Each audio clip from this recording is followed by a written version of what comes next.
My biggest tips for landing a job in investment management is doing your research. So I think it's really important to use all facets possible to you to find out information about the different roles in investment management. Even when I went to university, I felt that there wasn't a clear, as part of my commerce degree, a clear breakdown of roles within finance, let alone just within investment management. I think it's super important for candidates to be very focused on what do I want to do and why do I want to do it. And then the next facet of that is really focusing on yourself. Be really critical about what you are as a person. Are you extroverted? Are you introverted? Do you like being behind a computer and doing lots of modeling, or do you like being in front of people? I think once you really narrow that down as an individual, you will find an area that not only matches your personality, but will, because it's matching your personality, will help you to really shine in your role.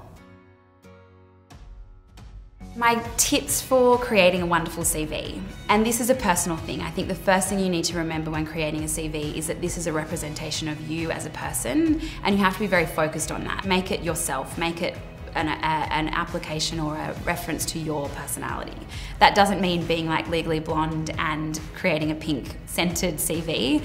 It's much more focused on being very clear around what you want to talk about when you're in an interview. The CV essentially is what makes me call you and makes a hiring manager call you, and then it probably drives the first 2 or 3 questions. Make sure it's tailored to the person that you're sending it to for the role that you're sending it for. The kind of key CV tidbits that we like to kind of say to candidates is that at a junior level, really 1 page is enough. Don't fret if it goes into 2 or 3 pages, but really make sure that content is relevant for the discussion.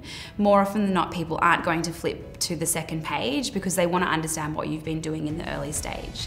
I think it's nice to have a short personal statement at the outset of your CV. I think columns are kind of redundant. It makes you kind of look across the page and like trying to seek what you're looking for, whereas a kind of clean, just 1 column page is best. Play around with font sizes, play around with borders if you need more space.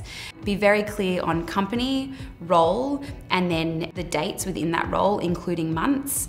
Be very clear on your academic results. If you obviously had a degree, if you graduated with a good result, then please include that. Also include your ATAR, it's relevant. If you're in a role that's more transactional, please include examples of those transactions. But always go back to the question as, what do I want the interviewer to ask me? And make sure your CV drives them to ask those questions. And I also always love a bit of a hobby on the end. The best way to prepare for an interview is knowing your CV back to front. If you have 3 transactions on your CV, you must be able to speak to those transactions in a lot of detail.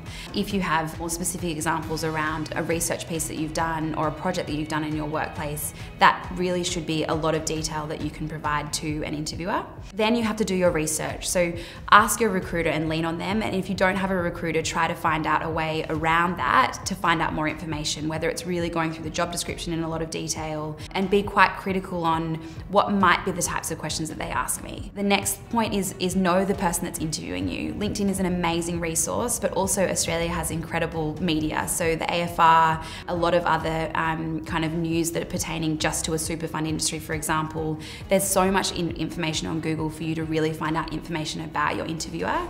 And as you move to more senior interviewers and you go through a process, there's probably going to be a lot of YouTube videos of those interviewers as well. You might be a bit nervous about meeting really senior people. I always think they're the best meetings, but you can watch YouTube and see what they talk about, what they're passionate about, and also most importantly, their style. My biggest tips for managing nerves in an interview are trust yourself that being nervous is okay. Nerves actually show that you really care, and most people are going to be humans that you're speaking with. And if you're meeting someone that's really nasty and doesn't understand that, then maybe it's not the right type of person for you to work with. You'll slowly go into the mode of the interview. Maybe at the beginning you'll be really butterflies in your stomach, but that will die down as you really get into the topic that you know about. Really trust that you know everything and the nerves will subside. I often think that, or I find myself when I'm in meetings or just engaging with clients that I want to impress, you might talk really fast, or you might feel like you're rambling. I often put a small star or something similar at the top of my page, which I'll just see and kind of remind myself, just slow down, it's okay. And with that also, it's so fine to take a breath. Someone might ask you a question and you go straight into it, but you're actually much better off just to slow down the pace of the meeting, which will help you also calm down. Maybe always take a breath, use the STAR method if you fancy it, and then I suppose engage in a really personable way and be yourself. Accepting rejection, I think, is one of the most important parts of going through an investment management recruitment process. First of all, it's a highly competitive market and you're never ever going to get the first job. And truly, even in our role, we don't see really many people ever getting the first role. The way that I filter people often is actually how they deal with me giving them bad news. And don't get me wrong, it's actually the worst part of our job, having to reject people, but we obviously reject a lot more people than we say yes to. And so really, I think, use the rejection to your own advantage. My first point with that is be polite. I think always use the opportunity of spending time with someone to say thank you. Send them a note straight after the interview, which always basically is obviously being polite and doing the right thing, but then actually it's an avenue for you down the line to re-engage with that person to get more hands-on feedback if you feel you need it. Second of all, obviously don't take it personally. It's not about you. It's actually way more often part of a reflection of the other candidate just being more suitable, and you can't beat that. And they might have one more year of experience, which is exactly what the client wanted. I think that the two key important things to get out of when you are rejected is one, asking the recruiter or person that has rejected you, was there anything that I could have done differently? And get an answer for that. And then the second most important question is the person that did get the role, why did they get the role over me? Was it something about their experience, something the way they carried themselves? Because you can actually learn from that person's success to help you get the next role. The types of questions you should ask in an interview should always be tailored to the person that you're meeting and the stage of interview that you're at. So for example, in the first stage, we wouldn't recommend needing to find out what are the working hours. That's kind of something that you will definitely find out at the end, and it's also probably not a type of question that you would ask a managing director who really is much about the bigger picture. I think that as you gradually go through, you kind of flip in an interview process from being the person that's tested to the person that's then testing. You'll suddenly see through a 5-stage interview process that in the third interview you really feel like you're getting momentum, everyone's vibing each other, and you suddenly start flipping to then the client or the hiring manager that you're trying to work for really selling the role to you and telling you why you should take it. But you need to get to that point. So I think in the early stage of every interview, focus on fundamental questions that are part of the role and how the business is trying to leverage off this role. That might be, you need an analyst to come in and do a lot of the heavy lifting for diligence on deals. How do you run a deal team and deal process? What would I be doing on a day-to-day role? They're great questions for the first stage of the interview. And then as you go down through the later stages, you might ask more broader questions around, what are the growth plans for your business? How do you see my role helping your business grow? And then of course, you will get to the point where you're like, oh, I'm just a bit nervous about, can I work from home for one day? And you will always have an opportunity to ask that, basically at the point where they're probably ready to make you an offer and they want to make sure you're really comfortable with all components, whether it be maternity policy or, as I said, working from home.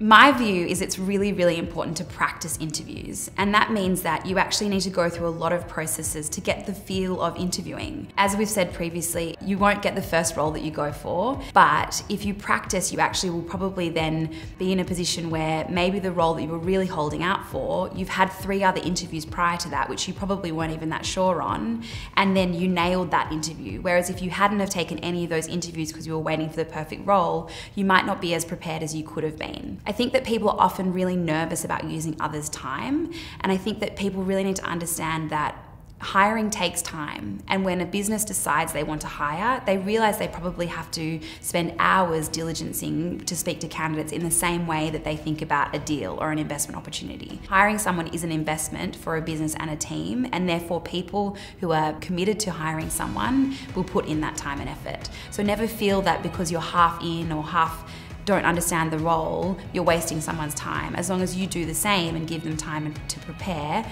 you're actually not wasting anyone's time.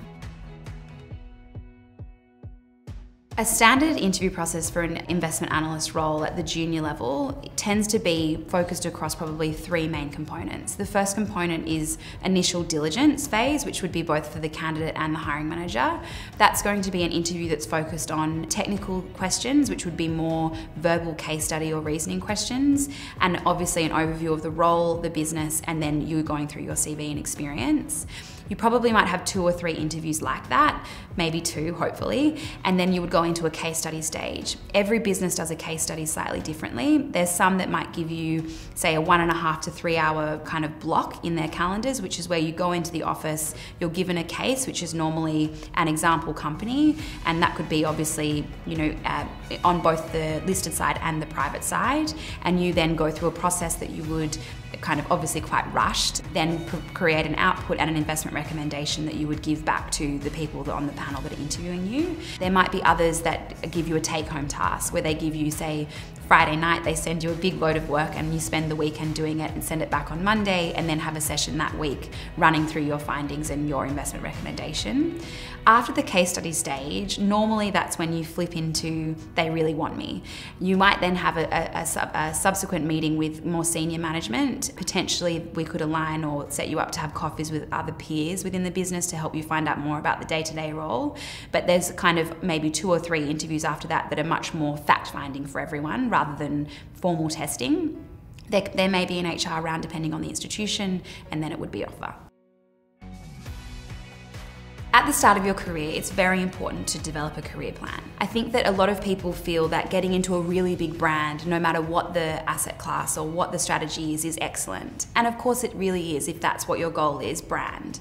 But I think you really need to understand, is brand most important, is compensation most important, or is actually fundamental skill and day job important? My view is, and it's obviously my view, everyone's different and people should follow their own dreams, is that really understanding what type of investor you want to be and getting into that type of investment shop is fundamental. Because if you then call me in 3 years' time and you're not in the type of investment shop that you want to be in, you're going to be up against 10 or 12 other people who have just done 3 years in exactly what you want to be doing, but you've been doing something totally different. The alignment of interests with career plans is very, very important. I'm a big advocate of being quite self-critical. There's lots of online platforms where you can do personality testings that tell you what type of character you are and what type of situations you relish in. So for example, if you're someone who's really extroverted and likes sales, then maybe looking at opportunities in investor relations or capital raising is a great avenue. If you're someone who really loves structuring, you're really probably an engineering background or scientific, moving into special situations that's a heavily structured role, very solutions oriented, quite creative, using the capital structure is very important. If you're someone who really loves getting into the nitty-gritty of how a business works and you're kind of excited by working with a lot of different stakeholders, then maybe working in a portfolio company role for a private equity firm is excellent. If you're someone who really loves deep research and getting into like the weeds of every single component of a specific sector or a market, then maybe equity research in a fund is important to you. I think that my view is that people that are successful, and if you look at senior management across businesses, they have really been quite critical on where does their personality fit in a role, and what will therefore, if I find that role that fits my personality, I'll find it easier. Because investment management is not an easy career. People are very successful in it because they've found their passion. The best way to figure out which parts of investment management interest you most and feed your passion that is obviously just starting is utilising schemes like Future Impact that can really provide counselling and nurture your interests, but also help you look at the different avenues that you have so you feel like you're not just going down a path because your brother did it or your mum or your friend. So I think focusing on finding platforms that help you to look at the variety that's available to you, creating a network and speaking to people and having opportunity to network with peers will help you to make those decisions. The best way to figure out what interests you is utilising programs available to you like Future Impact. They will really help you provide or network across the market and speak to peers as well as senior management around their paths. Doing your research to plan your career is super important. There's a lot of avenues in the market, particularly in Sydney and across Australia, that can help you. Future Impact is obviously a wonderful example of a program that helps you to network across the market and provides you mentorship opportunities to really understand the different types of roles that are available to you. Obviously, your recruiter and Platinum Pacific partners can really help nurture that as well. We're more than happy to give critical, sometimes, opinion on your decisions and your pathways, but also trying to be nurturing in that avenue as well. Then I would say really lean on your own personal network. You'd be amazed at how many people love to help if you ask them a question.